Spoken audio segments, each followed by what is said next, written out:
Hi అండి, నమస్తే. Welcome to SA social classes అండి for test and DSC. So నిన్న క్లాస్ అనేది కాలేదండి, వీలు లేదు, చేయలేకపోయాను. సో 4th క్లాస్ నిన్న కంప్లీట్ అయిపోయింది, లాస్ట్ క్లాస్లో 4th లెసన్. సో ఓకేనా అండి, 4th లెసన్ ఏంటండి ఒకసారి వెళ్దామండి 4th లెసన్ నుంచి.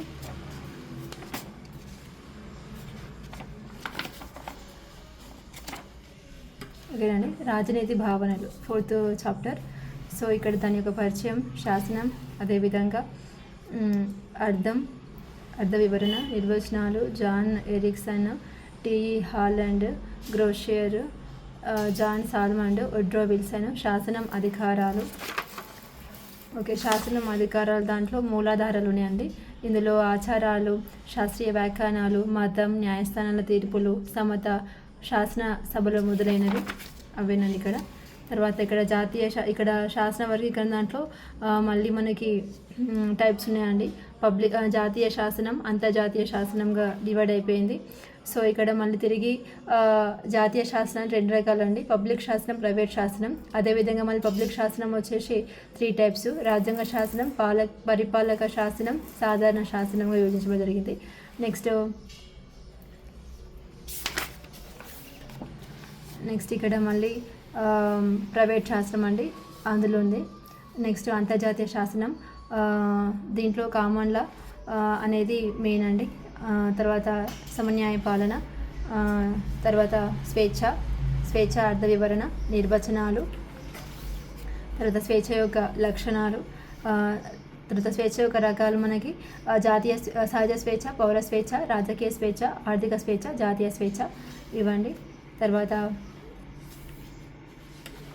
నెక్స్ట్ స్వేచ్ఛా పరిరక్షణలు, ఇందులోనే ప్రజాస్వామ్య పాలన, ప్రాథమిక హక్కుల రాజ్యాంగ రక్షణ, అధికార విభజన, అధికార వికేంద్రీకరణ, స్వాతంత్ర న్యాయశాఖ, ఆర్థిక న్యాయం, పత్రికా స్వాతంత్రం, బలమైన ప్రతిపక్షం, తర్వాత ప్రజల అప్రమత్తత. నెక్స్ట్ సమానత్వం అండి.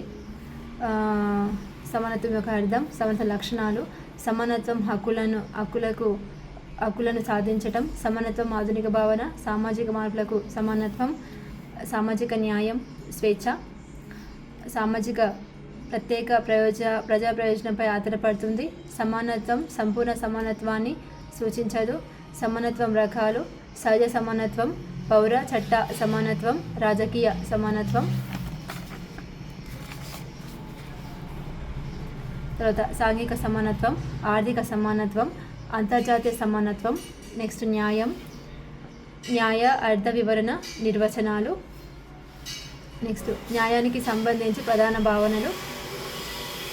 నెక్స్ట్ ఇందులో భావన దాంట్లో 3 రకాలు స్థూలంగా. ఇందులో గ్రీకులు, స్లోయిక్లు, రోమన్ల న్యాయ సిద్ధాంతం. నెక్స్ట్ ఇది ఆర్థిక న్యాయ సిద్ధాంతం, సమకాలీన న్యాయ సిద్ధాంతాలు. నెక్స్ట్ జాన్ రాల్స్ న్యాయ సిద్ధాంతం, న్యాయం రకాలు, శాసనబద్ధ న్యాయం, రాజకీయ న్యాయం, ఆర్థిక న్యాయం, సామాజిక న్యాయం.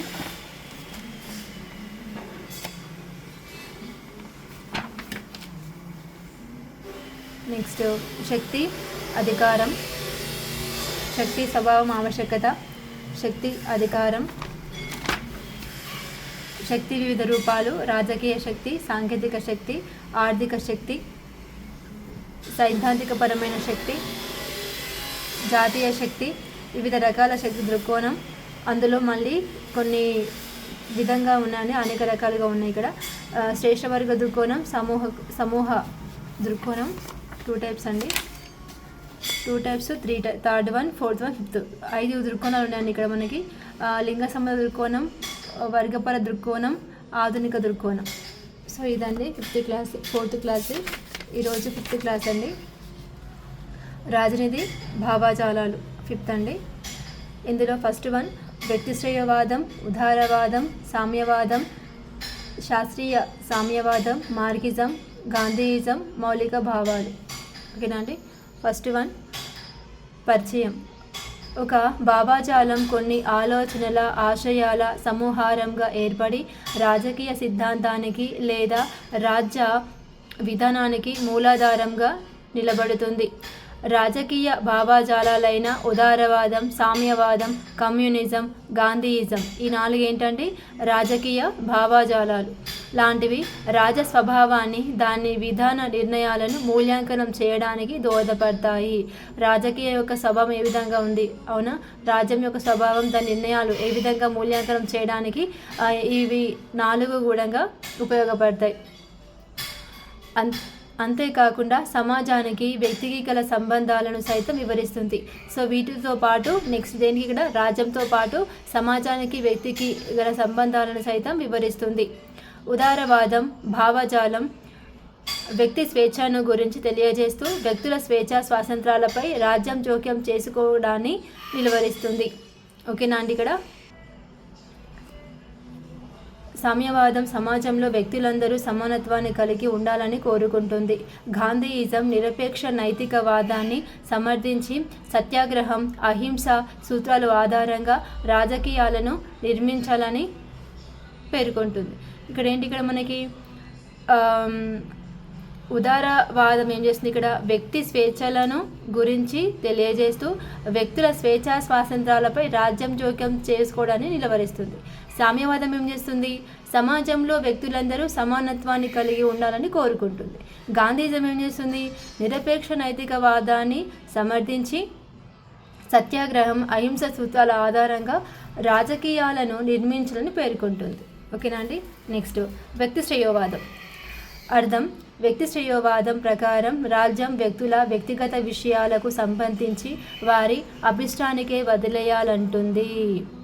ఈ సిద్ధాంతాన్ని జోక్యరహిత సిద్ధాంతం, లెజెస్ ఫేర్ థియరీ అని కూడా అంటారు. లెజెస్ ఫేర్ అనేది ఫ్రెంచ్ పదం. దాని అర్థం ఒంటరిగా వదిలేయి, లీవ్ అలోన్, అంటే సాంఘిక జీవనంలో వ్యక్తి కేంద్ర బిందువు. ఈ సిద్ధాంతాన్ని అనుసరించి వ్యక్తికి వీలైనంత ఎక్కువ స్వేచ్ఛనివ్వాలి, రాజ్యం వీలైనంత తక్కువ జోక్యం కలిగి ఉండాలి. అంటే రాజ్యం వ్యక్తులను సమర్థించాలే కానీ నియంత్రించకూడదు. అంటే ఇందులో మొత్తం కూడా వ్యక్తులకు కొంచెం ఫ్రీడమ్ అనేది ఎక్కువ ఇవ్వాలి. నెక్స్ట్ వ్యక్తి శ్రేయోవాదుల అభిప్రాయంలో రాజ్యం ఆవశ్యకమైన దయ్యం లాంటిది.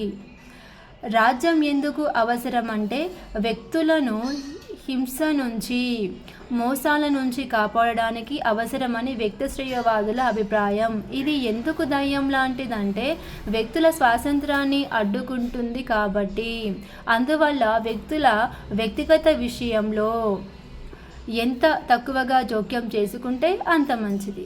ఏ రాజ్యం అయితే పరిమితంగా విధులు నిర్వహిస్తుందో దానిని పోలీస్ రాజ్యం అంటారు. అంటే పరిమితంగా విధులు నిర్వహిస్తుందో ఏ రాజ్యం అయితే దాన్ని ఏమంటాం, పోలీస్ రాజ్యం అంటాం. వ్యక్తి శ్రేయోవాదం ప్రకారం రాజ్యం సానుకూల విధులను చేపట్టదు. ఉదాహరణకు ఆధునిక సంక్షేమ రాజ్యం నిర్వహించే అభివృద్ధి, సంక్షేమం వంటి విధులు నిర్వహించదు. ఓకేనా అండి. సో ఇదంతా కూడా వ్యక్తి శ్రేయోవాదుల అభిప్రాయం ప్రకారం అంట. ఓకే. నెక్స్ట్ రాజ్యం కింద తెలిపిన పరిమిత విధులు నిర్వహిస్తుందో చూద్దాం. వ్యక్తులకు రక్షణ కల్పించటం, విదేశీ దురాక్రమణల నుండి కాపాడడం, ఒక వ్యక్తికి మరొక వ్యక్తి నుంచి రక్షణ కల్పించడం, వ్యక్తుల ఆస్తులకు దోపిడీ, దొంగల నుండి, విధ్వంసాల నుండి రక్షణ కల్పించడం, తప్పుడు ఒప్పందాల నుంచి, ఒప్పంద ఉల్లంఘనల నుంచి వ్యక్తులను కాపాడడం. ఓకేనండి. ఈ 4. నెక్స్ట్ సిద్ధాంతం పుట్టుక, అభివృద్ధి. 18వ శతాబ్దం నాటి యూరప్లో నిరపేక్ష నియంతృత్వ రాజరిక ప్రభుత్వాలు ఆచరణలో ఉండేవి. ఓకేనా అండి. యూరప్కు చెందిన సామాజిక ఒడంబడిక సిద్ధాంతకర్తలు, రాజనీతి పండితులైన జాన్ లాక్ రూసో వంటి వారు వ్యక్తి స్వేచ్ఛలకు సంబంధించి వివరణలిచ్చారు. ఆ తరువాత 19వ శతాబ్దంలో వ్యక్తి శ్రేయోవాదానికి ఒక సంపూర్ణ రూపం వచ్చింది. ఆర్థికపరమైన వ్యక్తి శ్రేయోవాదానికి 18వ శతాబ్దంలో ఫిజియోక్రాస్ట్ పునాదులు వేశారు. దేనికి? వ్యక్తి శ్రేయోవాదానికి, ఆర్థికపరమైన వ్యక్తి శ్రేయోవాదానికి. ఓకేనా. పరిశ్రమలను, వాణిజ్య వ్యాపారాలను పర్యవేక్షిస్తూ వారికి సంపూర్ణ మద్దతును తెలిపే విధానాలను సమర్థించే మార్కెంటిజాని ఫిజియోక్రస్ట్ వ్యతిరేకించారు. మార్కెంటిజాని ఫిజియోక్రస్ట్ వ్యతిరేకించారు. ఈ ఫిజియోక్రస్ట్ లెజాఫేర్ జోక్యరహిత సిద్ధాంతాన్ని ప్రతిపాదించాడు. ఈయన మార్కెంటిజాన్ని వ్యతిరేకించాడు, సిద్ధాంతాన్ని ప్రతిపాదించిండు. అంటే ఏం సిద్ధాంతం అది? ఇక్కడ మనకి లెజాఫేర్, జోక్యరహితం. ఈ సిద్ధాంతం ఫ్రాన్స్లో బాగా వేలనుకొని అటు పిమ్మట యూరప్ అంతటా విస్తరించింది. అంటే స్టార్ట్ అయింది ఇక్కడ ఫ్రాన్స్లో, నెక్స్ట్ యూరప్ అంతటా విస్తరించింది. దీనిని ఆడమ్ స్మిత్ ఇతర సాంప్రదాయ ఆర్థికవేత్తలు అభివృద్ధి చేశారు. డెవలప్మెంట్ చేసిన ఎవరు ఇక్కడ? ఆడమ్ స్మిత్, ఇతర ఆర్థికవేత్తలు. అయితే జేఎస్ మిల్, హెర్బర్ట్ స్పెన్సర్లు దీనిని ఒక విధానంగాను రాజకీయ సిద్ధాంతంగాను తీర్చిదిద్దారు. వ్యక్తిశ్రేయవాదాన్ని పలు రకాలుగా వివరించవచ్చు. ఓకే, చూద్దామండి. నైతిక వాదన. జేఎస్ మిల్ అభిప్రాయం ప్రకారం వ్యక్తుల విషయంలో రాజ్యం జోక్యం వారి అభిష్టాలను, అభివృద్ధిని నిరోధిస్తుంది. వ్యక్తులు స్వతహాగా నిర్వహించే బాధ్యతలను రాజ్యం తన భుజస్కంధాల మీద వేసుకోవడం వల్ల వ్యక్తులు తమ బాధ్యతలను మర్చిపోవడమే కాకుండా తమకు తామే కాకుండా పోతారు. దాని పర్యవసానంగా వ్యక్తులు నిస్సారంగా, నిస్సత్తువగా తయారవుతారు. ఓకే అండి, అర్థమైంది కదండి. ఓకే, నీట్గానే ఉందండి, అర్థం అయ్యే విధంగా ఉంది అంత సెంటెన్స్ కూడా. నెక్స్ట్ ఇక్కడ ఆర్థిక వాదన. వ్యక్తిశ్రేయవాదానికి మద్దతుగా ఆడమ్ స్మిత్ వాదనను లేవనెత్తాడు. ఆయన అభిప్రాయంలో ప్రతి వ్యక్తి తన అభిష్టం మేరకు శక్తివంచన లేకుండా తన అభివృద్ధికై పాటుపడతాడు. ఒక రకంగా ఆడమ్ స్మిత్ వ్యక్తుల స్వప్రయోజనాలను గురించి ప్రజ్ఞావంతులమైన వివరణ ఇచ్చాడని చెప్పవచ్చు. ఏంటి ఇక్కడ? వ్యక్తి అనేది ఇక్కడ శక్తివంచన లేకుండా ఏం చేయాలి? కష్టపడాలి ఇక్కడ. ఓకేనా అండి. వ్యక్తుల వ్యాపార, వాణిజ్య పరిశ్రమలకు సంబంధించిన ఆర్థిక కార్యకలాపాల్లో రాజ్యం ఎట్టి పరిస్థితులలో జోక్యం చేసుకోరాదని స్మిత్ గట్టిగా వాదించాడు. దేనిక్కడ? వ్యక్తుల వ్యాపారం, అదేవిధంగా వాణిజ్య పరిశ్రమలలో ఏంటి ఇక్కడ? జోక్యం చేసుకోవద్దని స్మిత్ గట్టిగా వాదించాడు. వ్యక్తులకు స్వేచ్ఛ ఇవ్వడం వల్ల స్వచ్ఛందంగా తమ స్వంత శక్తి సామర్థ్యాలను వినియోగించి అభివృద్ధి చెందుతాడు. కాబట్టి జోక్యరహిత లెజాఫేర్ విధానంలో వ్యక్తులు అవసరం కంటే సమాజం అవసరమే ఎక్కువగా ఉందని వీరి వాదన. ఏంటి ఇక్కడ? వ్యక్తుల అవసరం కంటే సమాజం అవసరమే ఎక్కువగా ఉందని వీరి వాదన. ఈ సిద్ధాంతం 18వ శతాబ్దపు చివరి భాగం, 19వ శతాబ్దపు మొదటి భాగంలో ఇంగ్లాండ్లో పారిశ్రామిక అభివృద్ధికి ఎంతగానో దోహదపడింది. నెక్స్ట్ జీవైకవాదం. హెర్బర్ట్ స్పెన్సర్ అనే శాస్త్రవేత్త వ్యక్తిశ్రేయవాదాన్ని సమర్థించే ఉద్దేశంతో జీవైకవాదనను ముందుకు తీసుకొచ్చాడు. ఎవరు? Herbert Spencer. ఇతని అభిప్రాయంలో ప్రాణకోటిలో ఏదైతే నిలదొక్కుకోగలుగుతుందో ఆ జీవి మాత్రమే మనుగడను కొనసాగించగలుగుతుంది. ఆ విధంగా సమాజంలోని వ్యక్తులు స్వేచ్ఛాయుత పోటీలో నిలబడగలిగే వారే తమ మనుగడను కొనసాగించగలరు. సహజ న్యాయం ప్రకారం మనుగడకు వారు మాత్రమే సమాజ అభివృద్ధిలో భాగస్వాములు కాగలుగుతారు. రాజ్యం చేయాల్సిందల్లా స్వేచ్ఛాయుత పోటీలో వ్యక్తులకు అనుమతి ఇవ్వటం. పేదలకు, వృద్ధులకు, రోగిష్ఠులకు చేయవలసిన అవసరం రాజ్యానికి ఎంతమాత్రం లేదని వ్యక్తి శ్రేయవాదుల వాదన. అంటే వీళ్ళకి ఎలాగో వృద్ధులకు, రోగులకు, పేదలకు ఎలాగో హెల్ప్ చేయలేకపోతుంది, కనీసం మాకన్నా కొంచెం ఫ్రీడమ్ ఇవ్వండి అని చెప్పేదన్నమాట ఇందులో జీవైక వాదనలో. అంటే ఒక వ్యక్తి ఎప్పుడు సడన్గా పట్టించుకోకపోతే వాళ్ళకి ఏం చేయాలో తోచదనమాట కొన్నిసార్లు. దానికి బాగా యూజ్ అవుతుంది ఎగ్జాంపుల్. అంటే ఒక్కసారిగా చేతి వదిలేస్తే ఆ వ్యక్తి ఏ విధంగా బయట సమాజంలో డెవలప్మెంట్ అవుతాడు అనే దానికి ఇది ఎగ్జాంపుల్ అండి. కానీ అంత సులభమైతే కాదు అండి సమాజంలో నిలబడుకోవడం అంటే అనేక రకాల అవమానాలు ఉంటాయి, బాధలు ఉంటాయి, వాటన్నిటిని ఫేస్ చేయాల్సి వస్తుంది. నెక్స్ట్ అనుభవికవాదం. ఇప్పటి వరకు మనం అనుభవంలో చూస్తున్నది ఏమిటంటే ఎక్కడైనా ఎప్పుడైనా రాజ్యం పరిశ్రమలను పర్యవేక్షించి నియంత్రిస్తుందో అక్కడ ఫలితాలను వెల్లడించడంలో జాప్యం కలుగుతుంది. అదేవిధంగా అసమర్థత వస్తువులు వ్యర్థం కావటం జరుగుతుంది. అంటే బాగా కంట్రోల్ చేస్తుంది రాజ్యం అనేది వారి యొక్క వ్యాపారాన్ని. అప్పుడు ఏమవుతుంది, ఇక్కడ వస్తువుల వ్యర్థం కావడం, అదేవిధంగా అసమర్థత అనేది జరుగుతుంది. ఎప్పుడైతే రాజ్యం ప్రజా సమూహాల సాంఘిక ఆర్థిక జీవన విధానాన్ని నియంత్రించడం లేదా పర్యవేక్షించడానికి చేసే ప్రయత్నాలన్నీ ఘోరంగా విఫలమవుతున్నాయి. అంతేకాదు, రాజ్య నిర్వహణ అంటేనే ఉద్యోగుల నిర్లక్ష్యం, అనవసరపు జాప్యం, ప్రతికూల ఆర్థిక విధానం, లంచగొండితనం మొదలైనవి ఉంటాయి. సో ఓకేనండి, అర్థమైంది అనుకుంటున్నా. నెక్స్ట్ విమర్శ. వ్యక్తి శ్రేయోవాదుల ఉద్దేశంలో రాజ్యం అవసరమైన చెడు లాంటిది. ఎవరి ఉద్దేశంలో? వ్యక్తి శ్రేయోవాదుల ఉద్దేశంలో. వాస్తవానికి రాజ్యం అంత చెడ్డది కాదు. సమాజం యొక్క దీర్ఘ ప్రయోజనాల దృష్ట్యా రాజ్యం తప్పనిసరిగా వ్యక్తుల విషయంలో జోక్యం చేసుకోవాల్సిన అవసరం ఉంది. నిజానికి రాజ్యం మనుగడ వ్యక్తులకు ఉత్తమ జీవితాన్ని అందించడానికి ఉద్దేశించినది. చట్టం వ్యక్తుల స్వేచ్ఛను నియంత్రిస్తుందనే వ్యక్తి శ్రేయోవాదుల వాదన తప్పు. వాస్తవానికి రాజ్యం స్వేచ్ఛను హరించకపోగా దానిని మరింతగా పెంపొందించడానికి ప్రయత్నిస్తుంది.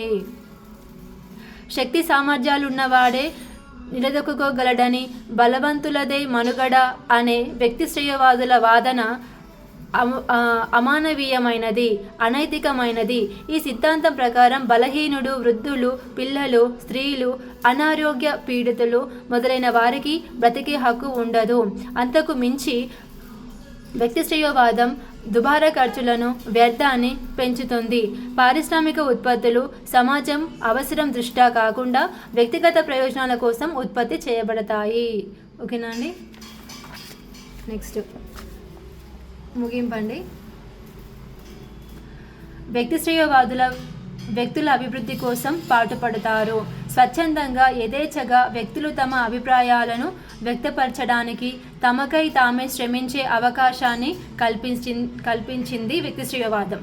అదేవిధంగా వ్యక్తులు తమ స్వార్థాన్ని చూసుకునేటట్లు, అసాంఘిక చర్యలకు పాటుపడేటట్లు అవకాశం కల్పించింది. నెక్స్ట్ అండి, ఉదారవాదం. ఉదారవాదం చాలా విశాలమైన సిద్ధాంతం. వ్యక్తి శ్రేయోవాదం, ఉపయోగితావాదం, సంక్షేమ రాజ్యభావన మొదలైనవి దీనిలో అంతర్భాగమైనవి. ఓకేనా అండి. వ్యక్తి శ్రేయోవాదం, ఉపయోగితావాదం, సంక్షేమ రాజ్యభావన అనేది దీనిలో ఉన్నాయంట. నెక్స్ట్, వ్యక్తి శ్రేయోవాదాన్ని సాంప్రదాయిక ఉదారవాదంలో భాగంగానే చూస్తారు. వ్యక్తి శ్రేయోవాదం ఉద్దేశంలో వ్యక్తి చాలా హేతుబద్ధమైన జీవి, తనకు కావలసినవన్నీ సమకూర్చుకునే సామర్థ్యం ఉన్నవాడు కాబట్టి రాజ్యం కేవలం తనకు రక్షణ కవచంగా ఉంటే చాలు అని భావిస్తాడు. అంటే ఇక్కడ జీవి అంటే తమకు కావలసిన అన్నీ కూడా సమకూర్చుకునే సామర్థ్యం ఉంది. ఇక్కడ ఏంటి, రాజ్యం కేవలం తనకు రక్షణ కవచంగా ఉంటే చాలు అనేది వ్యక్తి శ్రేయోవాదుల యొక్క వాదన అన్నమాట. అంటే దీన్నే సాంప్రదాయిక ఉదారవాదం అంటారు. ఓకేనా అండి. నెక్స్ట్ ఇక్కడ ఏంటి, వ్యక్తి చాలా హేతుబద్ధమైన జీవి, తమకు కావలసినవన్నీ సమకూర్చుకునే సామర్థ్యం ఉన్నవాడు కాబట్టి రాజ్యం కేవలం తమకు రక్షణ కవచంగా ఉంటే చాలు అని భావిస్తారు. సో దీనే సాంప్రదాయిక ఉదారవాదం అని కూడా అంటారు. ఓకేనా.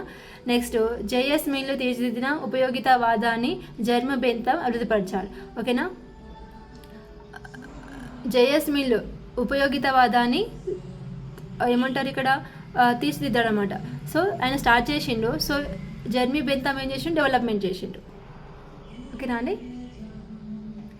అది కూడా వ్యక్తి శ్రేయోవాదంలో భాగమే. సో అది కూడా వ్యక్తి శ్రేయోవాదుల భాగమే అనమాట. ఇది కూడా ఉదారవాదం 2 రకాలు. అవి సాంప్రదాయిక ఉదారవాదం మొదటిది, రెండవది ఆధునిక ఉదారవాదం. ఆధునిక ఉదారవాదం 19వ శతాబ్దపు ఉదారవాదానికి భిన్నమైనది. 20వ శతాబ్దంలో ఉదారవాదం ఎంతో పరిణితి చెందింది. ఎందుకంటే మధ్యతరగతి వర్గ సిద్ధాంతం నుంచి ఒక జనబాహుల్య సిద్ధాంతంగా మార్పు చెందింది. మధ్యతరగతి వర్గానికి అంటే మధ్యతరగతి వారికి ఉండనమాట కేవలం. అది ఇప్పుడు ఏమైంది, జనబాహుల్య సిద్ధాంతంగా మార్పు చెందింది. ముఖ్యంగా టిహెచ్ గ్రీన్ వివరించిన నైతిక కోణాన్ని తనలో ఇముడ్చుకొని ఆధునిక ఉదారవాదంగా పరిణితి చెందింది. అదేవిధంగా మరికొంతమంది శాస్త్రవేత్తలైన హబ్హౌస్, హెచ్జే లాస్కీ వంటి వారి అభిప్రాయంలో ప్రభావితమైన 20వ శతాబ్దపు అర్ధభాగంలో వ్యక్తుల ప్రయోజనాలను కాపాడే విధంగా సానుకూల వైఖరిని ఏర్పరచుకొని పాజిటివ్ ఉదారవాదం లేదా ఆధునిక ఉదారవాదం గుర్తింపు పొందింది. నెక్స్ట్ అర్థం నిర్వచనాలు. ఎంతోమంది అభిప్రాయాలతో అనేక పరిణామాల మధ్య 3 శతాబ్దాల పాటు పరిణామం చెందిన ఉదారవాదాన్ని నిర్దిష్టంగా నిర్వచించటం చాలా కష్టం.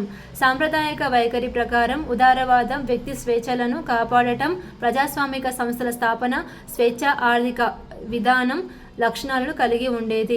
ఇక్కడ ఏంటి సాంప్రదాయక వైఖరి ఏంటి? ఇక్కడ వ్యక్తుల స్వేచ్ఛను కాపాడడం ఫస్ట్ పాయింట్. సెకండ్ ఏంటి? ప్రజాస్వామ్య సంస్థల స్థాపన రెండో పాయింట్. నెక్స్ట్ స్వేచ్ఛ ఆర్థిక విధాన లక్షణాలు మూడో పాయింట్ కలిగి ఉందన్నమాట.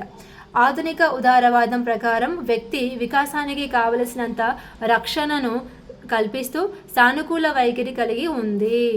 వ్యక్తులకు కావాల్సిన రక్షణను కల్పిస్తూ సానుకూల వైఖరి కలిగి ఉంది.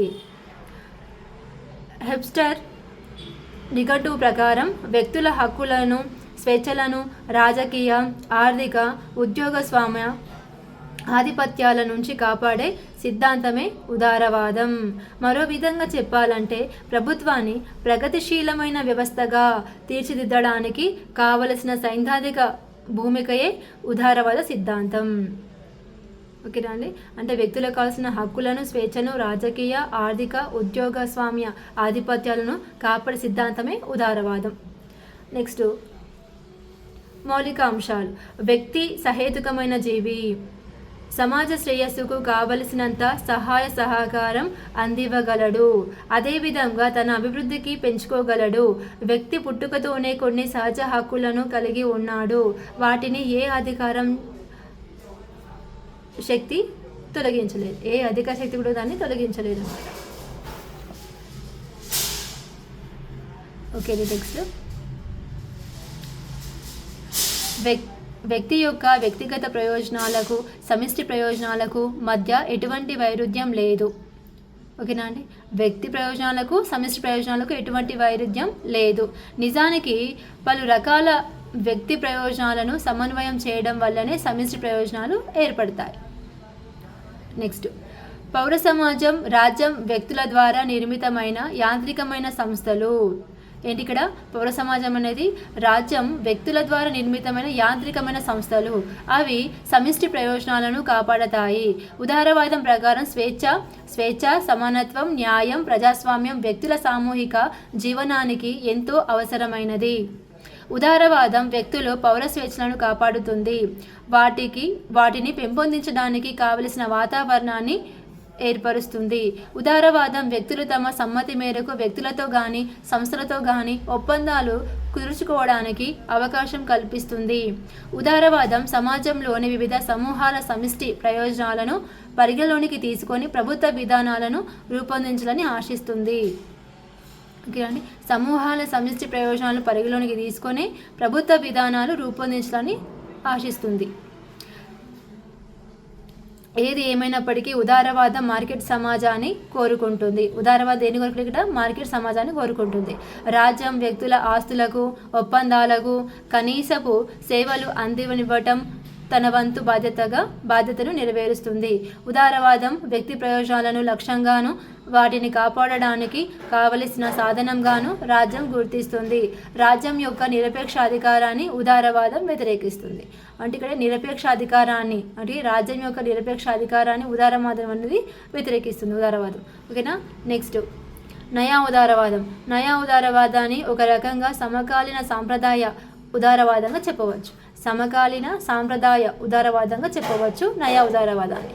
జోక్యరహిత, లెజాఫేర్ వ్యక్తి శ్రేయోవాదంగా కూడా పరిగణించవచ్చు.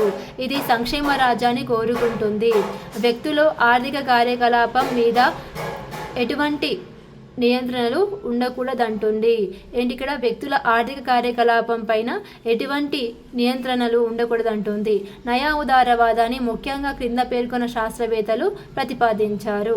ఎఫ్ఏ ఫెయక్, ఆస్ట్రేలియా తత్వవేత్త మిల్టన్ ఫ్రిడ్మన్, అమెరికా రాజనీతి తత్వవేత్త అయిన రాబర్ట్ నోజిక్ మొదలైన వారు ప్రతిపాదించడం జరిగింది.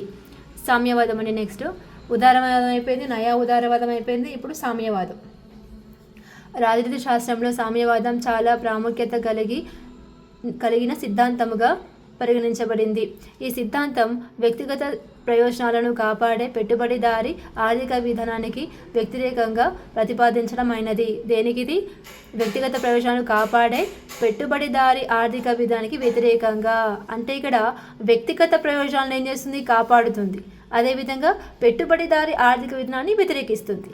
సామ్యవాద సిద్ధాంతం ప్రతిపాదన జరగడానికి ముందు పశ్చిమ దేశాలలో అనగా అమెరికా వంటి దేశాలలో పెట్టుబడిదారీ విధానం ఆచరణలో ఉండేది. స్వేచ్ఛా మార్కెట్ విధానం లాభాపేక్షతో కూడిన వ్యాపార వాణిజ్యం మానవ విలువలను ధ్వంసం చేశాయి.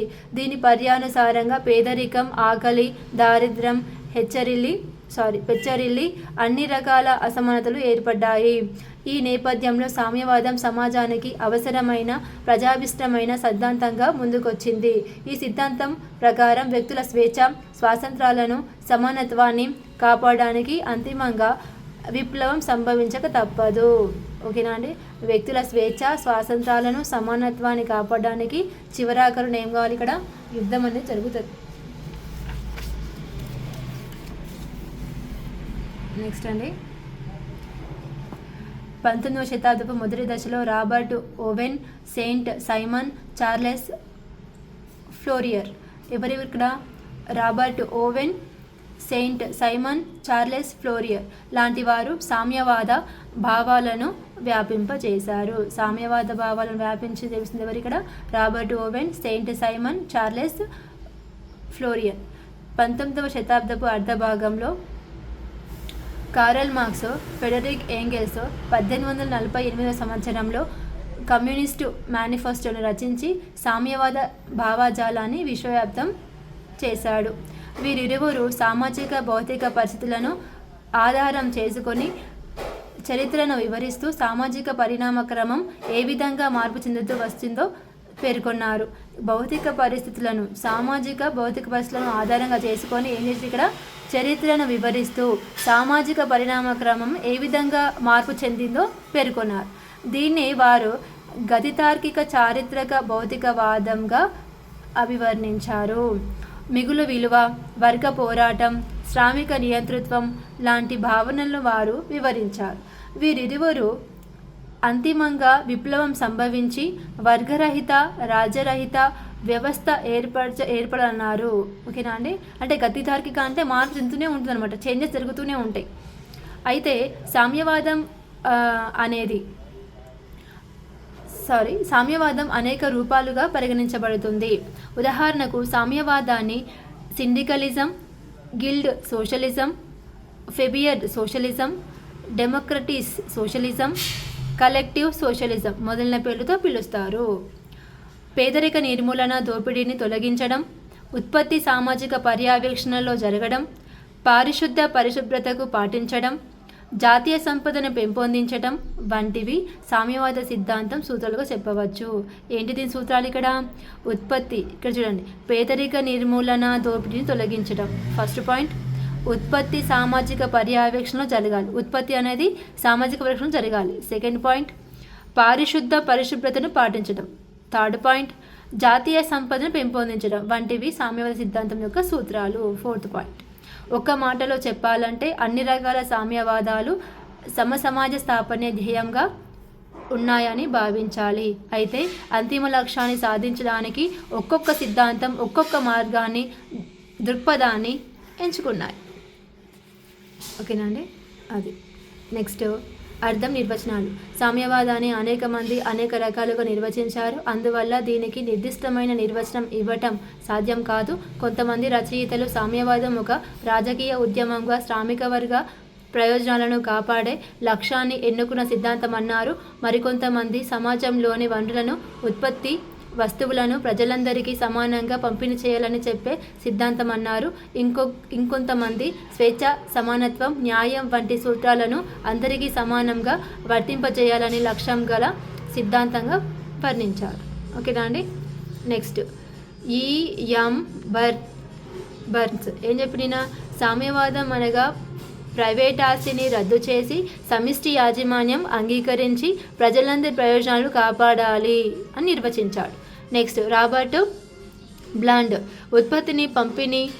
ఉత్పత్తిని పంపిణీని సామాజిక నియంత్రణలో ఉంచి వాటన్నిటిపైన ప్రజలందరికీ సమాన హక్కులను కల్పించేది సామ్యవాదం అని నిర్వచించారు. తర్వాత బెర్ట్రాండ్ రస్సెల్స్ భూమి మీద, ఆస్తి మీద సమిష్టి యాజమాన్యాన్ని కలిగి ఉండాలని చెప్పేదే సామ్యవాదంగా వర్ణించారు. నెక్స్ట్ సిఈఎం జోడ్ సామ్యవాదం అనగా అందరి తలలపై తిరిగే టోపీ లాంటిది అని వ్యాఖ్యానించాలి. బాగుంది. నెక్స్ట్ ప్రధాన సూత్రాలు. సామ్యవాదపు ప్రధాన సూత్రాలను క్రింది విధంగా చెప్పవచ్చు. సమాజానికి ప్రాముఖ్యత. ఫస్ట్ పాయింట్ ఏంటి ఇక్కడ? సూత్రాలు బట్టి సమాజానికి ప్రాముఖ్యత. సామ్యవాదం వ్యక్తి కంటే సమాజానికి అధిక ప్రాధాన్యతనిస్తుంది. సమాజ ప్రయోజనాల కంటే వ్యక్తి ప్రయోజనాలు తక్కువ ప్రాముఖ్యతను కలిగి ఉన్నాయి. ప్రజలందరి అవసరాలకు సంబంధించిన వస్తుత్పత్తికే మిక్కిలి ప్రాధాన్యతనిస్తుంది. సుఖభోగాలకు సంబంధించిన వస్తువుల ఉత్పత్తి అవసరమైనదిగా భావిస్తుంది. లాభాపేక్ష గల వస్తుత్పత్తి కంటే సహకార సేవలు అందివ్వగలిగే వస్తుత్పత్తి జరగాలని కోరుకుంటుంది. సమాజానికి ఏ విధమైన వస్తువులు కావాలో అదే రకంగా ఉత్పత్తి జరగాలి. అంటే లాభాపేక్షతో కాకుండా అందరికీ ఉపయోగపడే యూజ్ అయ్యే ఉత్పత్తి జరగాలని సామాజిక ప్రాముఖ్యత చెప్తుందన్నమాట ఇక్కడ. అంటే ఫస్ట్ ప్రయారిటీ సమాజానికి ఇవ్వాలని కోరుకోవడం ఇక్కడ. నెక్స్ట్ సామాజిక ఐక్యతను కోరుకుంటుంది. పెట్టుబడిదారీ సమాజంలో శ్రామికులు, కార్మికులు స్వేచ్ఛా స్వాతంత్రాలను కోల్పోతారని సామ్యవాదం పేర్కొంది. సామ్యవాద సమాజంలో మాత్రమే ప్రజలందరికీ స్వేచ్ఛా స్వాతంత్రాలతో పాటు సమాన అవకాశాలు కల్పించబడతాయని ఈ సిద్ధాంతం నొక్కి చెబుతుంది. పెట్టుబడిదారీ సమాజంలో కొంతమంది సంపన్నులు మాత్రమే అన్ని రకాల అవకాశాలను పొందుతారని, ఎక్కువ మంది అనేక అవకాశాలను కోల్పోతారంటుంది. దేంట్లో ఇక్కడ? పెట్టుబడిదారీ సమాజంలో కొంతమంది సంపన్నులు మాత్రమే అన్ని రకాల అవకాశాలను పొందుతారని, ఎక్కువ మంది అనేక అవకాశాలను కోల్పోతారంటుంది. సామ్యవాద సమాజంలో ప్రజలందరూ ఎటువంటి అసమానతలు లేని విధంగా సంపూర్ణ ప్రయోజనం పొందుతారు. ఓకేనా అండి? సామాజికంగా అది పెట్టుబడిదారీ వ్యవస్థ నిర్మూలన. పెట్టుబడిదారీ విధానం సంపూర్ణంగా నిర్మూలించబడాలని సామ్యవాదం కోరుకుంటుంది. పెట్టుబడిదారీ వర్గం కార్మిక వర్గాన్ని దోపిడీ చేస్తూ అధిక సంపదను ప్రోగు చేసుకుంటుంది. చట్టం ప్రకారం కార్మిక వర్గానికి చెందాల్సిన సౌకర్యాలు కానీ ఇతరత్ర ప్రయోజనాలను కానీ పెట్టుబడిదారీ విధానం కల్పించదు. దీని పర్యవసానంగా కార్మిక వర్గం తీవ్రమైన దుర్భర పరిస్థితులను ఎదుర్కోవాల్సి వస్తుంది. వీటన్నిటి రీత్యా పెట్టుబడిదారీ వ్యవస్థ నిర్మూలన ఖచ్చితంగా జరగాలని సామ్యవాద అభిప్రాయం. ఓకేనా అండి? నెక్స్ట్ పోటీతత్వాన్ని నిర్మూలించటం. ఆర్థిక రంగంలో ముఖ్యంగా ఉత్పత్తి సంబంధిత విషయాలలో పోటీతత్వం సమూలంగా నిర్మించబడాలని సామ్యవాదం ఆకాంక్ష. ఓకే అండి? పోటీతత్వాన్ని నిర్మూలించటం. ఆర్థిక రంగంలో ముఖ్యంగా ఉత్పత్తి సంబంధ విషయాలలో పోటీతత్వం సమూలంగా నిర్మించబడాలని సామ్యవాద ఆకాంక్ష. పోటీతత్వానికి బదులుగా సహకారం ఉండాలంటుంది. పోటీతత్వం లంచగొండితనాన్ని, ఏకస్వామ్యాన్ని, అసాంఘిక చర్యలను, విలువల దిగజారుతనాన్ని పెంచి పోషిస్తుందని సామ్యవాద విమర్శ. అందువల్ల పోటీతత్వం స్థానంలో సహకారం ఎంతో అవసరమని సామ్యవాదం భావిస్తుంది. నెక్స్ట్ సమానత్వంపై సంపూర్ణ విశ్వాసం. సామ్యవాదం సమానత్వ సూత్రాన్ని నమ్ముతుంది. అయితే సామ్యవాదం సైతం సంపూర్ణ సమానత్వాన్ని సమర్థించదు. వ్యక్తుల ఆలోచనలు, శక్తి సామర్థ్యాలు మరియు నైపుణ్యాల రీత్యా అసమానాలు ఉన్నాయంటారని అంగీకరిస్తుంది. అయినంత మాత్రాన ఉద్దేశపూర్వకమైన అసమానతలను తొలగించాల్సిన అవసరం ఎంతైనా ఉందని సామ్యవాదం నొక్కి చెబుతుంది. ఓకేనా అండి? సంపూర్ణ విశ్వాసం. నెక్స్ట్ 6 అండి. ప్రైవేట్ ఆస్తికి వ్యతిరేకం. సామ్యవాదం ప్రైవేట్ ఆస్తి కలిగి ఉండటాన్ని వ్యతిరేకిస్తుంది. భూమి మీద, పరిశ్రమల మీద, ఇతర ఉత్పత్తి సాధనాల మీద ప్రైవేటు యాజమాన్యపు హక్కులను సామ్యవాదం వ్యతిరేకిస్తుంది. పారిశ్రామిక ఉత్పత్తులను ప్రజలందరూ సమానంగా వినియోగించుకోవాలని సామ్యవాదం కోరుకుంటుంది. వస్తూత్పత్తిపై సామూహిక యాజమాన్యం. సమస్త వస్తూత్పత్తి సామూహిక యాజమాన్య ఆధీనంలో ఉండాలని సామ్యవాదం ఆశిస్తుంది. సమాజంలోని సంపదనంతా జాతీయం చేయాలని కోరుకుంటుంది.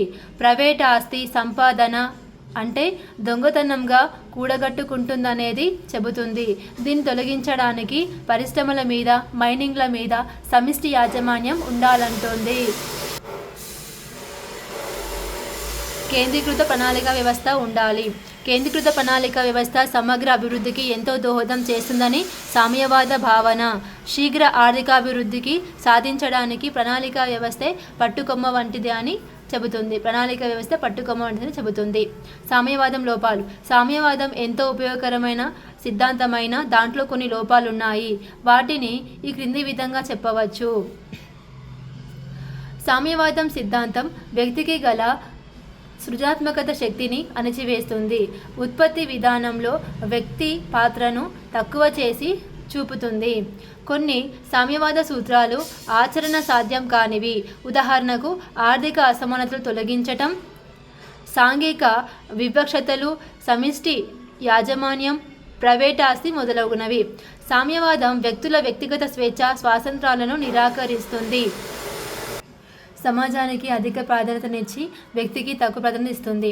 ఆర్థిక వ్యవహారాల్లో రాజ్యం జోక్యాన్ని సమర్థించడం వల్ల సత్వర ఆర్థికాభివృద్ధిని సాధించడం అసాధ్యమవుతుంది. సామ్యవాదం ప్రాముఖ్యత. సామ్యవాదం ఎంతో ప్రాముఖ్యతను కలిగిన సిద్ధాంతం. సమకాలీన సమాజం ఎదుర్కొంటున్న సమస్యలను అధిగమించడానికి ఇది ఏర్పరచుకున్న లక్ష్యాలు, సాధనాలు ఉదాత్తమైనవి. భౌతిక పరిస్థితులను చక్కదిద్దుకోవటం ద్వారా ప్రజల సంక్షేమాన్ని పెంచుకోవచ్చని సామ్యవాదం భావిస్తుంది. శ్రామికుల, కార్మికుల, నిరుద్యోగుల మరియు అన్ని రంగాలలో వెనుకబడిన వర్గాల అభివృద్ధి కేవలం సామ్యవాదం ద్వారానే సాధ్యమవుతుందని ఈ సిద్ధాంతం భావిస్తుంది. సామ్యవాద సిద్ధాంతం సమసమాజ స్థాపనే ధ్యేయంగా పనిచేస్తుంది. దోపిడీ, అణచివేత, ఆకలి, దారిద్ర్యం వంటి వివక్షత రూపుమాపాలంటే సామ్యవాదం ద్వారానే సాధ్యమవుతుందని చెబుతుంది. ప్రైవేట్ ఆస్తిని రద్దు చేసి దున్నేవాడిదే భూమి అని నినాదాన్నిచ్చింది.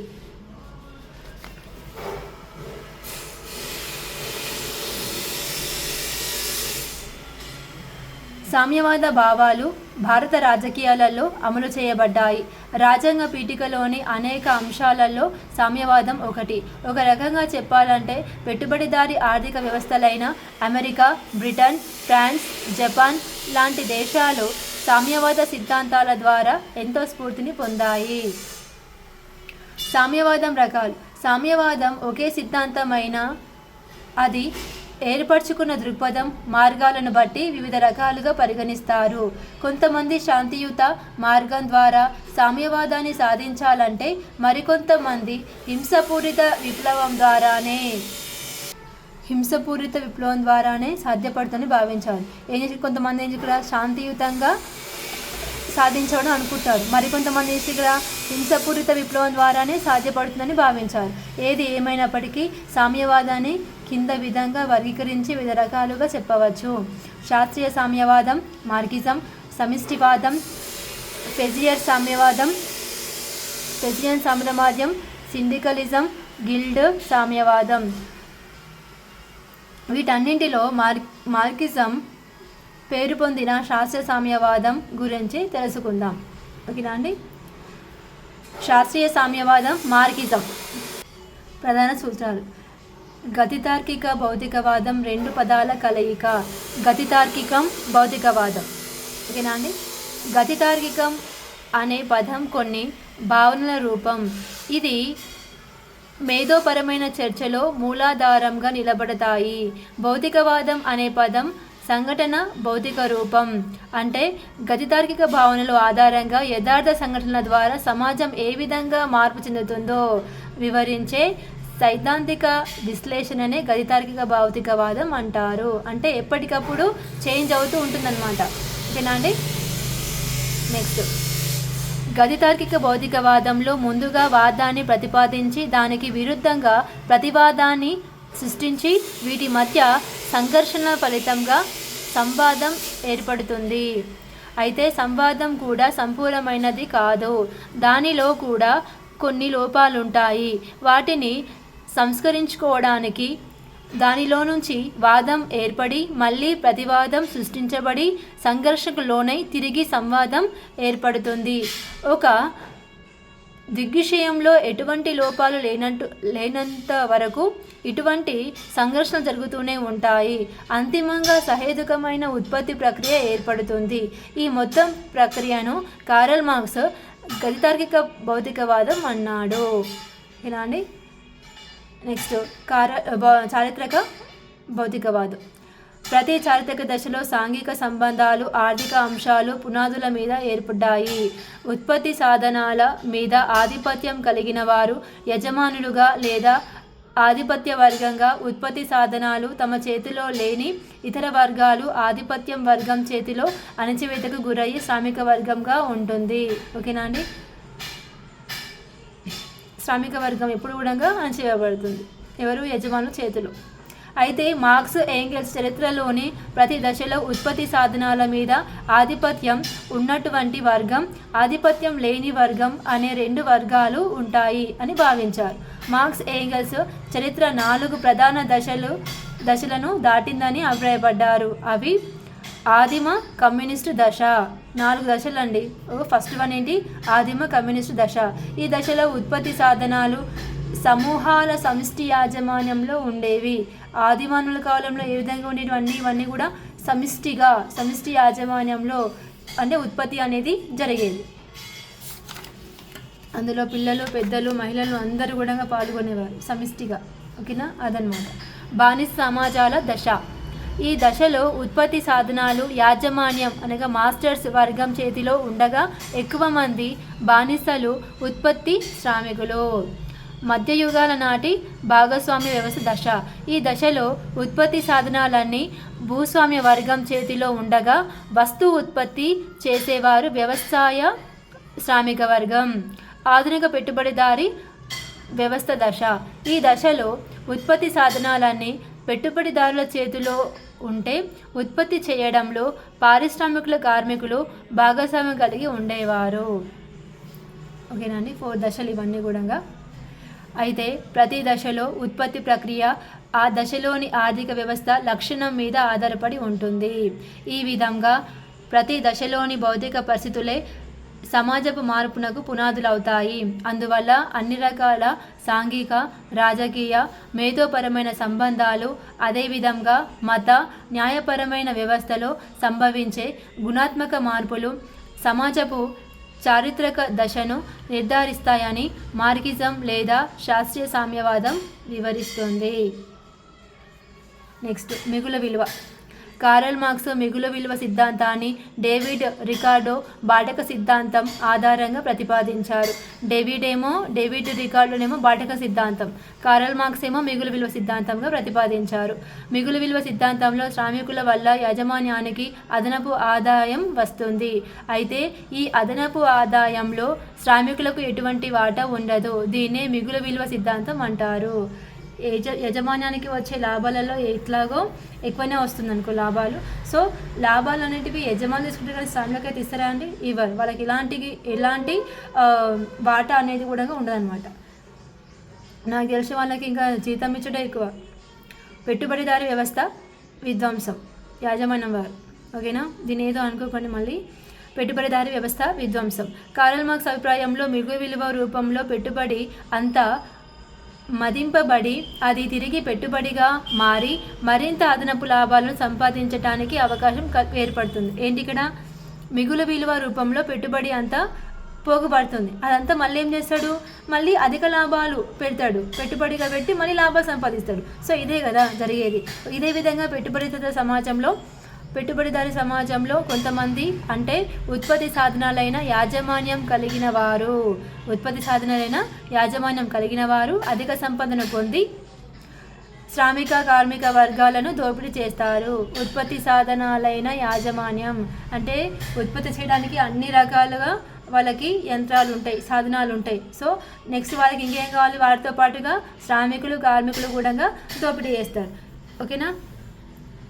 అందువల్ల పెట్టుబడిదారీ వ్యవస్థను ధ్వంసం చేయాల్సిన అవసరం ఎంతైనా ఉందని మార్క్స్ వివరించాడు. నెక్స్ట్ వర్గ పోరాటం. కారల్ మార్క్స్ ప్రకారం గత చరిత్ర అంతా వర్గ పోరాటాల చరిత్రే.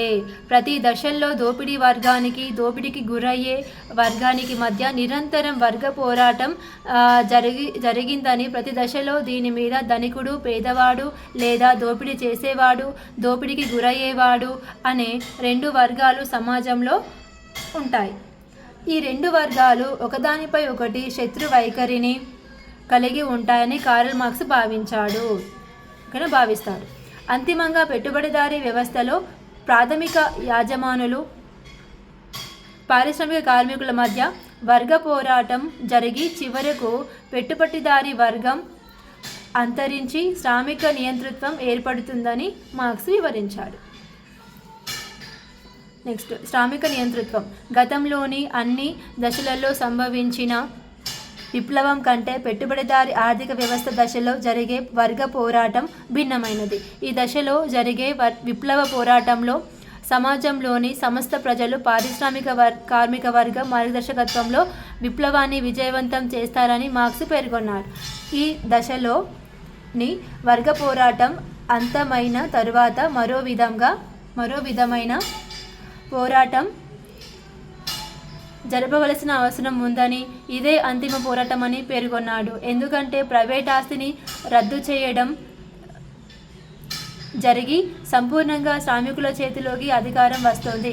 ఆ తర్వాత శ్రామికులు పరిపాలించే కమ్యూనిస్టు వ్యవస్థ ఏర్పడింది. దీన్ని నిజమైన మెజారిటీ ప్రజలు ప్రజాస్వామ్య వ్యవస్థగా పరిగణిస్తారు. రాజ్యరహిత వర్గరహిత సమాజం. బూర్జువా వర్గాన్ని అంతిమంగా తుదమట్టించిన తరువాత శ్రామికుల చేతిలోకి రాజ్యాధికారం వస్తుంది. అంతే కదండి. బూర్జువా వర్గం అంటే యజమానులు, గొప్పవారు, ఎక్కువ ధనం ఉన్నవాళ్ళు. వీళ్ళు ఏం చేస్తారు, ఇక్కడ శ్రామికులను బాగా హింసిస్తుంటారు. సో రాజ్యాధికారం అనేది వస్తుంది లాస్ట్కి అంతిమంగా. ఫర్ ఎగ్జాంపుల్ దీనికి కొమరం భీం కావచ్చు, అదేవిధంగా కొన్ని గిరిజనుల దగ్గర సంబంధించినవి కావచ్చు. సో ఆ విధంగా అన్నమాట.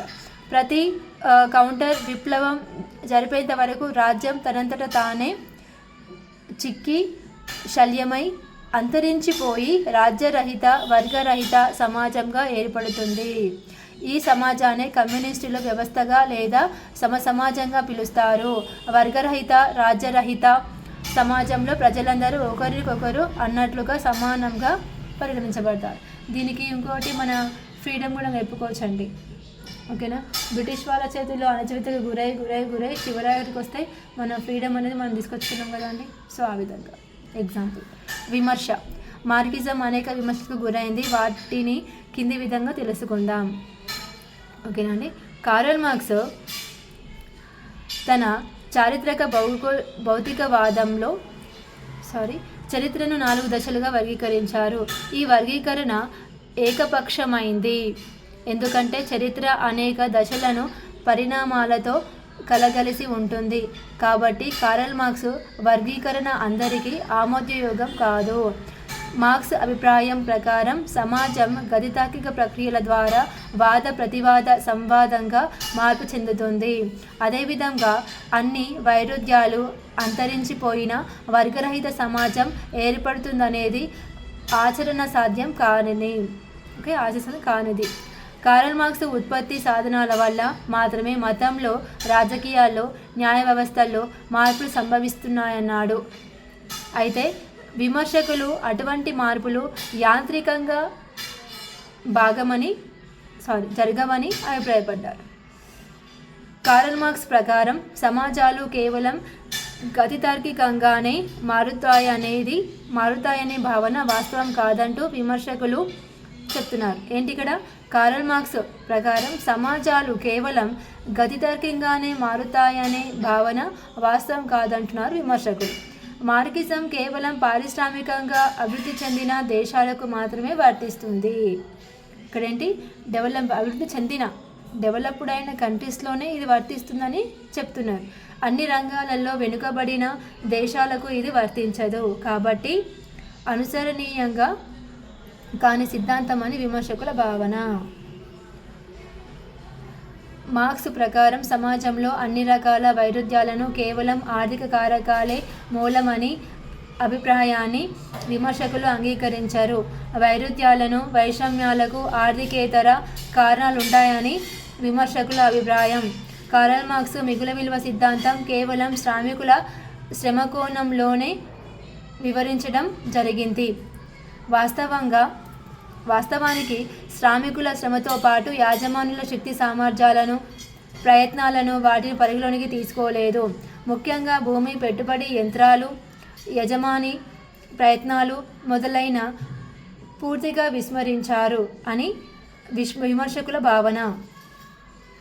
కార్ల్ మార్క్స్ పేర్కొన్న శ్రామికుల నియంతృత్వం తాత్కాలికమైందని, తదనంతరం రాజ్యరహిత, వర్గరహిత సమాజం ఏర్పడుతుందనే అభిప్రాయం కేవలం ఊహ మాత్రమేనని విమర్శకులు అభిప్రాయపడ్డారు. కార్ల్ మార్క్స్ సేవలు పైన వివరించిన అనేక విమర్శలన్నింటిన్నప్పటికీ సమాజాల పరిణామ క్రమాన్ని, సమాజంలో మానవేతర ఆర్థిక అంశాలు ఏ విధంగా సమాజ మార్పుకి దోహదపడతాయనే దానిపై మార్క్స్ వివరణ చాలా ప్రాముఖ్యత కలిగినది. కార్ల్ మార్క్స్ ఆర్థిక నిర్దేశకత్వం, శ్రామిక నియంతృత్వం, సమాజ స్థాపనకు సంబంధించిన వివరణ చాలా గొప్పదిగా శాస్త్రవేత్తలు అంగీకరించారు. నెక్స్ట్ గాంధీయిజం. మోహన్ దాస్ కరమ్చంద్ గాంధీ గుజరాత్ రాష్ట్రంలోని పోర్బందర్ పట్టణంలో 1869వ సంవత్సరంలో జన్మించాడు. గాంధీని మొట్టమొదటిసారిగా రవీంద్రనాథ్ ఠాగూర్ మహాత్మా అని సంబోధించాడు. రవీంద్రనాథ్ ఠాగూర్ మహాత్ముడి భారతదేశ పితామహుడిగా కూడా విఖ్యాతి నొందాడు. ప్రాచీన భారతీయ భావాలైన అహింస, సత్యాగ్రహం, సత్యం లాంటి వాటిని సాధనాలుగా ఉపయోగించి భారతదేశానికి స్వాతంత్రాన్ని సాధించాడు. తాను ఏదైతే పాటించాడో దాన్ని బోధించాడు. గాంధీ రాజకీయ జీవితంలో జాతి వివక్షతను వ్యతిరేకించడంతో ప్రారంభమైంది. ఏంటి ఇక్కడ రాజకీయం అనేది, రాజకీయ జీవితం ఎక్కడి నుంచి ప్రారంభమైంది? జాతి వివక్షతతో ప్రారంభమైంది. 1915వ సంవత్సరంలో భారతదేశానికి తిరిగి వచ్చిన తర్వాత గుజరాత్లోని అహ్మదాబాద్లో సబర్మతి ఆశ్రమం స్థాపించారు. మొదటగా బ్రిటిష్ వారు అనైతికంగా విధించిన పన్నులను వ్యతిరేకించే సందర్భంలో గాంధీ ప్రజలను సమీకరించాడు. 1917 మరియు 1918 సంవత్సరంలో కాఫీ తోటల్లో భారతీయ శ్రామికులతో బ్రిటిష్ వారి దోపిడీకి వ్యతిరేకంగా ప్రజా ఉద్యమాన్ని నిర్మించాడు. ఈ ఉద్యమాలు గాంధీని ప్రజా ఉద్యమకారునిగా ప్రజలు గుర్తించే విధంగా చేశాయి. అంతిమంగా గాంధీ స్వాతంత్రోద్యమ నాయకుడిగా ఎదిగాడు. చరిత్రకారులు 1920 నుంచి 1947 సంవత్సరం వరకు జరిగిన స్వాతంత్ర ఉద్యమాన్ని గాంధీ శకంగా అభివర్ణించారు.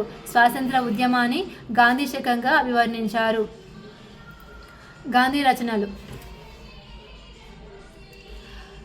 హిందీ స్వరాజ్, ఆధునిక నాగరికతపై సహేతుక విమర్శ, ఆత్మకథ, గీతపై గాంధీ వ్యాఖ్యానం. గాంధీ తాత్విక భావాలు అనేక కారకాంశాల ప్రభావం ద్వారా రూపుదాల్చాయి. ముఖ్యంగా సోక్రటీస్, ప్లేటో, రస్కిన్, టాల్స్టాయ్ మొదలైన వారి రచనలు గాంధీపై అమితమైన ప్రభావం చూపాయి. అదేవిధంగా గౌతమ బుద్ధుడు, యేసుక్రీస్తు, జైన తీర్థంకుల ప్రబోధాలు, భగవద్గీత, ఖురాన్, ఉపనిషత్తులు, ఆధ్యాత్మిక చింతన పరమైన హిందూ పురాణ కథలు గాంధీ తాత్విక భావాలను ప్రభావితం చేశాయి. ఇవన్నీ అంశాలు కూడా గాంధీజీని ప్రభావితం చేశాయి. గాంధీజీ ప్రధాన సూత్రాలు: ఉపనిషత్ భావాలైన దైవిక భావన, సజీవ నిర్జీవ సమస్త ప్రాణకోటిలో నిక్షిప్తమై ఉండే సార్వజనీన ఆత్మ, అన్ని చోట్ల నిరంతరంగా వెలిగే దైవిక వెలుతురు మొదలైనవి గాంధీ తాత్విక భావాలు. గాంధీ అబౌద్ధిక ఆదర్శవాదం, వేదాంత చింతనతో కూడిన నైతికత, ధార్మిక, అబౌద్ధిక జైన, బౌద్ధ, వైష్ణవ సూత్రాలు, వీటన్నింటి సమ్మిళితమే గాంధీ యుగం. ఓకేనండి. నెక్స్ట్ నైతిక నిరపేక్షత. గాంధీ నైతిక విలువలకు అధిక ప్రాధాన్యతనిచ్చాడు. గాంధీ నైతిక నిరపేక్షత భావాలు వేదాంతంలోని రితలో మనం చూడవచ్చు. రిత విశ్వజనీనమైనది, సర్వాంతర్యామి అయినటువంటిది. ఓకే, నైతిక నిరపేక్షత. గాంధీ నైతిక విలువలకు అధిక ప్రాధాన్యతనిచ్చాడు. గాంధీ నైతిక నిరపేక్షత భావాలు వేదాంతంలోని రితలో మనం చూడవచ్చు. రిత అంటే సత్యం, ధర్మం. రిత విశ్వసనీయమైనది, సర్వాంతర్యామి అయినటువంటిది. ఇది మనుషులను భగవంతుడికి విధేయులుగా ఉండునట్లు చేస్తుంది. అహింస సిద్ధాంతం. అహింస అంటే హింస చేయకుండుటం, అంటే ఎవరిని చంపడానికి వీలు లేదు అనేది విస్తృత అర్థంలో వాడతాం. గాంధీ అహింస భావాన్ని రాజకీయాలలో తిరుగులేని అస్త్రంగా వాడాడు. సత్యం, భయం లేకుండటం అహింసకు కావలసిన కారకాలు. గాంధీజీ అహింసను ఒక వ్యక్తి తన ఆత్మకు తాను విధించుకునే స్వక్రియ శిక్ష వంటిదని పేర్కొన్నాడు. దయ, ప్రేమ, భయం లేకుండుట, అమాయకత్వం, దయార్థత, నిస్వార్థత మొదలైనవి అహింస పాటించడంలో దోహదపడే అంశాలుగా గాంధీ వివరించాడు. అహింసా విధానాన్ని ఒక్క బ్రిటిష్ వారికి మాత్రమే వ్యతిరేకంగా ప్రయోగించిన ఆయుధం కాదు, సమాజంలోని వివిధ రకాల రుగ్మతలను తొలగించడానికి సైతం దీన్ని ఆయుధంగా వాడవచ్చన్నాడు. గాంధీజీ అభిప్రాయంలో స్వరాజ్యం లేదా ప్రజాస్వామ్యాన్ని హింస ద్వారా సాధించలేం, ఎందుకంటే హింసతో ఎవరిని సంపూర్ణంగా ఓడించలేం. వ్యక్తి స్వేచ్ఛ అంటే హింస కాదు. ఒక్క అహింస విధానం వల్ల మాత్రమే వ్యక్తి స్వేచ్ఛకు వాస్తవ రూపం వస్తుంది. గాంధీజీ అభిప్రాయంలో హింసకు 4 కారణాలున్నాయి. వ్యవస్థీకృతమైన అధికారం లేదా శక్తి, అంతర్గత వైరుధ్యాలు, విదేశీ దురాక్రమణలు, కుటుంబ వ్యవస్థ. ఓకే, ఇందులో గాంధీజీ ప్రకారం సత్యాగ్రహం కేవలం తాత్విక సిద్ధాంతం మాత్రమే కాదు, అది విదేశీ పాలనను అంతమొందించి సాంఘిక ఆర్థిక న్యాయాలు సంపాదించేది. గాంధీ దక్షిణాఫ్రికాలో ఉన్నప్పుడు సత్యాగ్రహం అనే భావనను కనిపెట్టాడు. అతడి ఉద్దేశంలో సత్యాగ్రహం అంటే ప్రేమతో కూడిన ఒత్తిడి, లవ్ ఫోర్స్, మరియు ఆత్మ సంబంధమైన ఒత్తిడి, సోల్ ఫోర్స్. సత్యం ఎన్నడూ హింసను అంగీకరించదు. తప్పు చేసిన వాడిని కూడా హింస పద్ధతిలో శిక్షించకూడదు. ఒకటి దృష్టిలో పాపం అయినది మరొకటి దృష్టిలో కాకపోవచ్చు. సత్యాన్ని అన్వేషించడం అంటే అహింసావాదాన్ని పాటించడమే అని గాంధీజీ అభిప్రాయపడ్డాడు.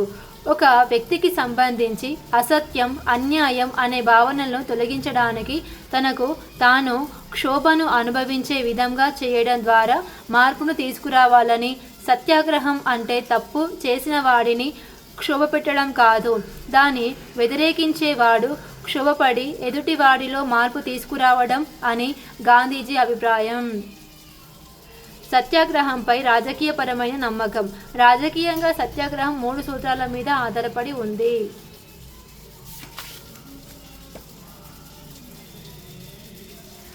అహింస మీద నిరపేక్షమైన నమ్మకం ఉండాలి. ఏ ప్రభుత్వం అయినా ప్రజాభిష్టం మేరకు ఏర్పడాలి. ఏ దేశం కూడా స్వకీయంగా క్షోభను, స్వకీయమైన త్యాగం చేయకుండా అభివృద్ధిని సాధించలేదు. సత్యాగ్రహం సూత్రాలు.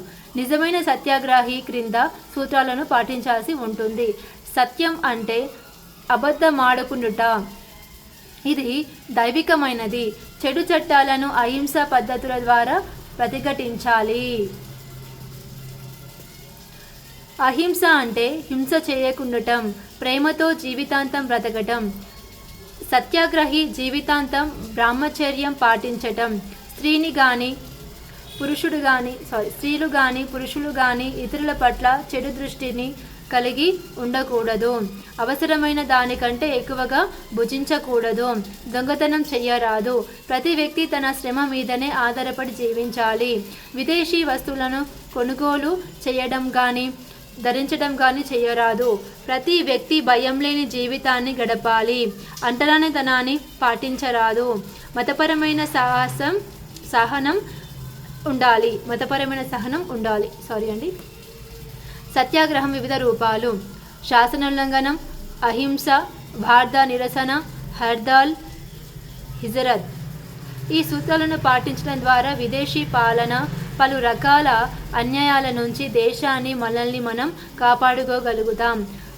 అదేవిధంగా సత్యాగ్రహాన్ని అనేక రూపాలలో ఆచరించవచ్చు.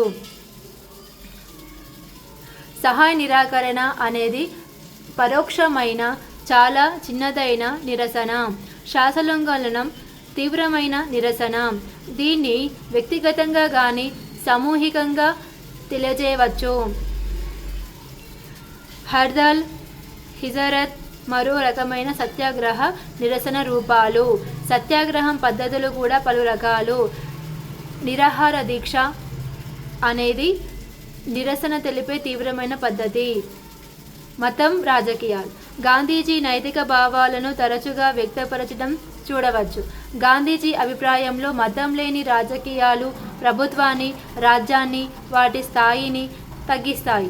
ఎందుకంటే అవి కేవలం భౌతిక అవసరాలు మాత్రమే తీర్చగలుగుతాయి.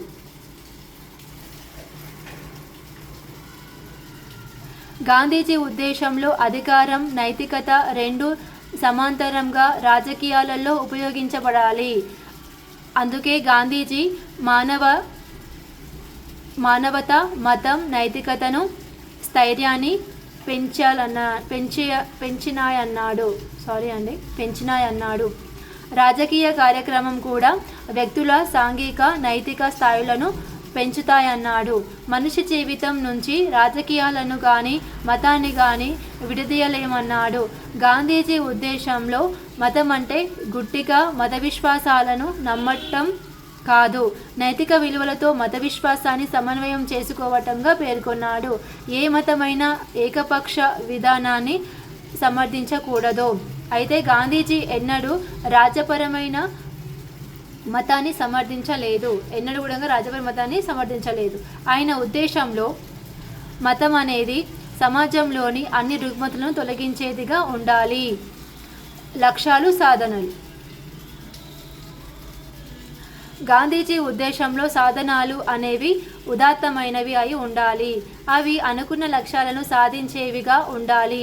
పాశ్చాత్య తత్వవేత్తలు హింసపూరితమైన సాంఘిక, రాజకీయ విప్లవాలను ప్రతిపాదించాలన్నాడు. వాటి ద్వారానే సమాజంలో శాంతి, అభివృద్ధి సాధ్యమవుతాయని వారు పేర్కొన్నారు.